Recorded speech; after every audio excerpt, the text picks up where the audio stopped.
বিভিন্ন জাতের বিদেশি আঙ্গুর এখন উৎপাদন হচ্ছে বাংলাদেশে। আগে মিষ্টতা নিয়ে নানা সমস্যা থাকলেও কাটছে সেই সমস্যাও। নাটোরের তরুণ উদ্যোক্তা আমজাদ হোসেন এবার উৎপাদন করেছেন রাশিয়ান মিষ্টি আঙ্গুর। আঙ্গুর বাগান দেখতে আর স্বাদ নিতে ভিড় করছেন অনেকেই। কৃষি বিভাগ বলছে সীমিত পরিসরে সম্ভাবনাময় আঙ্গুর চাষকে উৎসাহিত করছেন তারা। সাইদুল ইসলামের রিপোর্ট।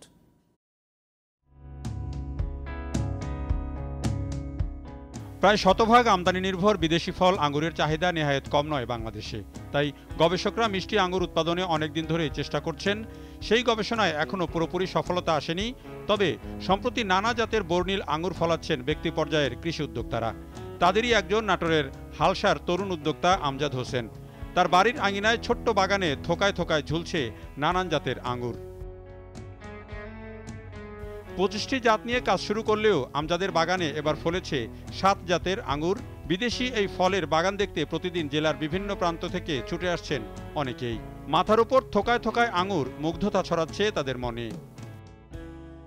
এখন এখানে আসার পরে নিজের হাতে ছিঁড়ে খাইলাম এবং দেখলাম মিষ্টি আছে, খাওয়ার মতো উপযুক্ত মিষ্টি। আবার দেখতে আসলাম, দেখতে এসে দেখি যে না, আঙ্গুর খাইলাম, মিষ্টি আছে, সুন্দর মিষ্টি আঙ্গুরগুলো। শুধু খালি স্বপ্নই দেখেছি, আজকে বাস্তবে আঙ্গুর বাগান দেখলাম। আঙ্গুর ধরে দেশে এবং আমার বাড়ির পাশে এত সুন্দর একটা বাগান আছে, কিন্তু আমি নিজেও জানি না। আমজাদ জানিয়েছেন অনেকটা শখ থেকেই আঙ্গুর চাষ শুরু, তবে ফল দেখে এখন নতুন স্বপ্ন বুনছেন তিনি। আমি আঙ্গুর বাগান অলরেডি আরও বাড়াইছি, এই মাত্র গাছ থেকেই আমি আরও বাড়াইছি। বাণিজ্যিকভাবে আমি চেষ্টা করতেছি, আসলে যেহেতু আঙ্গুরটা মিষ্টি এবং কোয়ালিটি সম্পন্ন, যেহেতু মানুষ তো চায় মিষ্টতা। আসলে তো আগে আঙ্গুর ফল ছিল টক, মুখেই দেওয়া যেত না, তেঁতুলের চাইতেও বড় টক, যার কারণে অনেক মানুষ অবিশ্বাস করে যে আসলে মিষ্টতা এরকমভাবে সম্ভব না। সরকারিভাবে আমরা একটু আরও সহযোগিতা পাইতাম, আমরা তো সাধারণ কৃষক, তাহলে কিন্তু আমরা আরও অগ্রসর হতে পারতাম। কৃষি কর্মকর্তারা বলছেন এখনও বাণিজ্যিকভাবে শুরু না হলেও সীমিত পরিসরে আঙ্গুর ফল চাষকে উৎসাহিত করছেন তারা।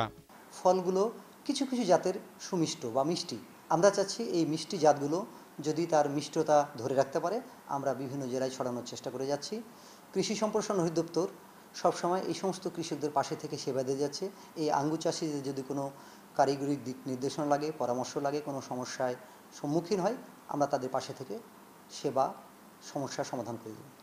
শুধু নাটোরেই নয়, ব্যক্তি উদ্যোগে এখন ঝিনাইদহ, কুড়িগ্রাম সহ দেশের বিভিন্ন জেলায় আঙ্গুর চাষ হচ্ছে। Saidul Islam, GTV news, Natore.